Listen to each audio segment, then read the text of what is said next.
In medieval Europe, people publicly burned cats, not in secret, in front of crowds, during festivals, during holy days. While church bells rang, they believed cats were dangerous, wicked, connected to evil. So they killed them, in squares, in streets, from towers. And at first it felt righteous, it felt protective, it felt like removing a threat. But something else was removed with them, because cats weren't just symbols, they were predators. And when they disappeared, the rats didn't. They multiplied, through grain stores, through walls, through cities convinced they had done the moral thing. A few decades later, the Black Death arrived. Up to half of Europe was dead. This is not just a story about superstition. It's about what happens when certainty becomes moral, and elimination feels responsible. Because once a society decides who must be removed for safety, it rarely asks whether it chose the right enemy. Before fear had a name, before fear took control, cats were ordinary.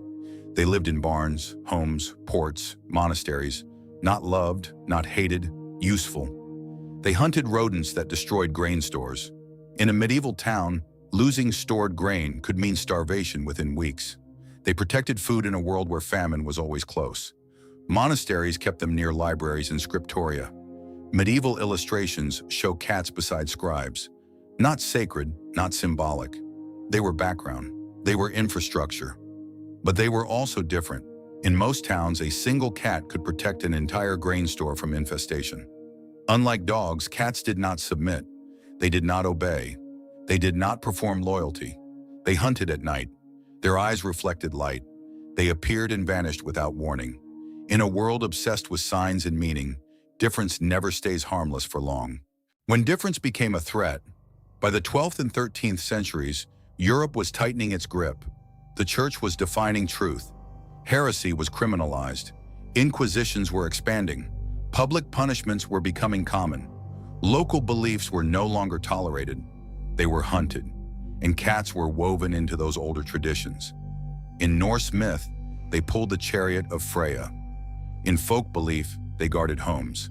They symbolized fertility, protection, independence. They belonged to households and not hierarchies. That was the problem. Slowly, their meaning shifted. Cats stopped being animals. They became symbols, symbols of secrecy, symbols of disobedience, symbols of things that refused to be controlled. When fear got a seal of approval. In 1233, Pope Gregory IX issued a papal bull called Vox in Rama. Its purpose was to condemn heretical groups in Germany, but buried inside it was an image that mattered more than intent. A black cat described as a manifestation of Satan in alleged rituals. No order to kill cats was issued, but in medieval Europe, suggestion from Rome was enough to shape behavior. Once the highest religious authority linked cats to the devil, fear gained legitimacy. Sermons repeated it, stories exaggerated it, rumors weaponized it. Black cats became proof. Proof became targets, and targets did not need protection. Witches and their cats. Accusations followed patterns. Women living alone, midwives, healers, widows.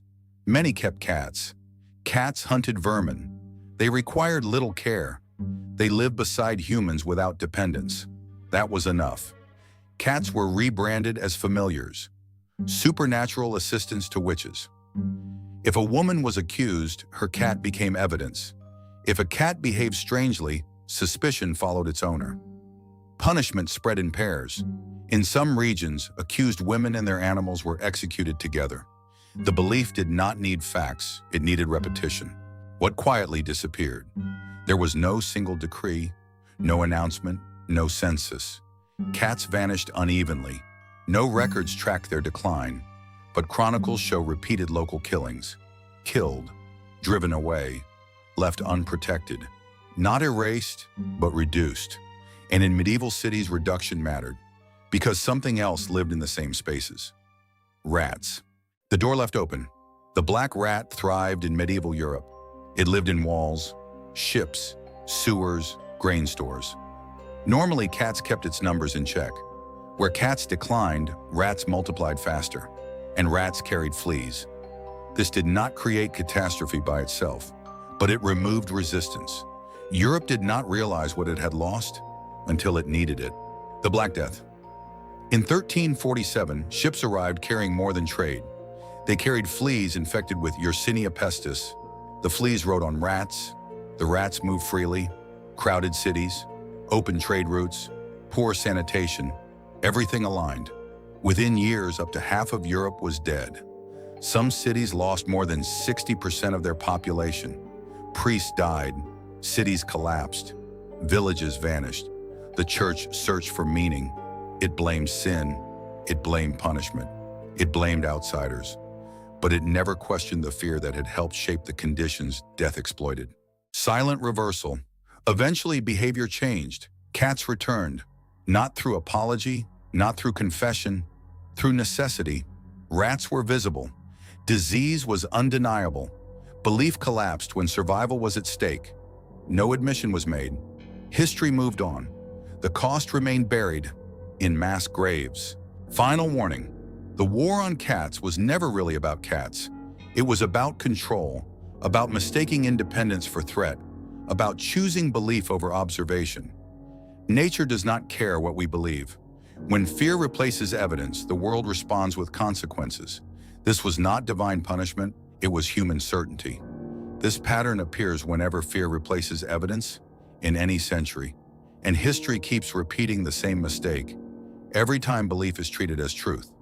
This has been the lost past. Some disasters begin with violence, others begin with certainty. Stay here.